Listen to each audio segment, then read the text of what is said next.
Berdahon ko gapon. Kaya niya itong miyaging adlaw pa nga uwan. Dito matangkong sa palengke, nakiling palit sa pinanglan o sa tambal. Apa na abdang ko dito. Niya, umani siya nga, ang tanan muagi sa sakit.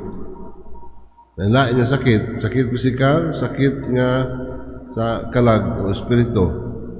Sakit sa buot, pinanyana ang sakit, daghan. Ang inahalang kita kayuhan, ikan sa Ginoo. Unya nga itong mga pagbasa,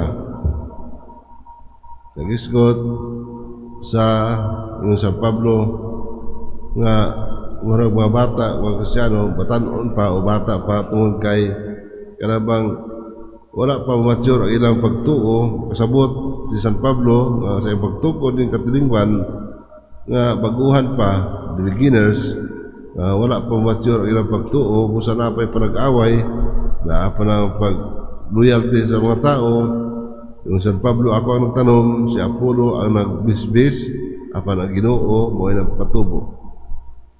Sa atong kinabuhi, usahay, wala tayong mature, wala tayong hingkod sa atong pagtuo.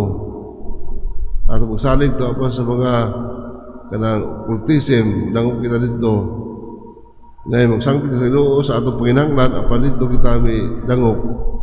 Ikaduha, makita diha sa atong pagpuyo sa pagtuo mo nga wala kita mohingkod uban hanuman ang bata tanaw nimo ang psychology sa bata kanang amasing kanang possessing wala ang bata makabot siya manag-iya siya.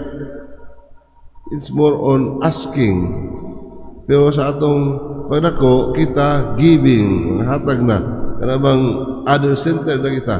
Sa bata, self-centered na siya. Kinahanglan siya pansin sa mga tao, palibot niya.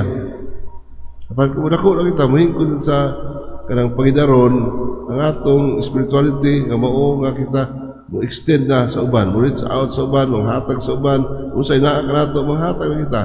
Apan, tanaw nato, dugay mga Katoliko, Kristiyano, nga sige lang yapon amasing, possessing sa mga butang, huwag pagkatagbaw. Butsapot nga naa pa sa pagkahingkod sa pagtuo. Wala nga usahay wa minutawa tamutubo sa atong pagtuo. Ang atong kalibutan paspas nga fast changing world. Kanang we produce so much technology. Apan ang atong pagtuo wala mo sabay sa pagtubo sa teknolohiya. Advanced technology pero ang atong pagtuo wala, mulambo.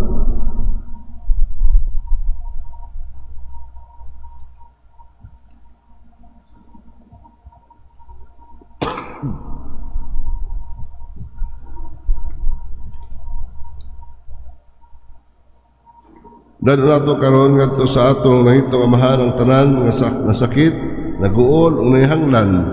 Mag-ambo kita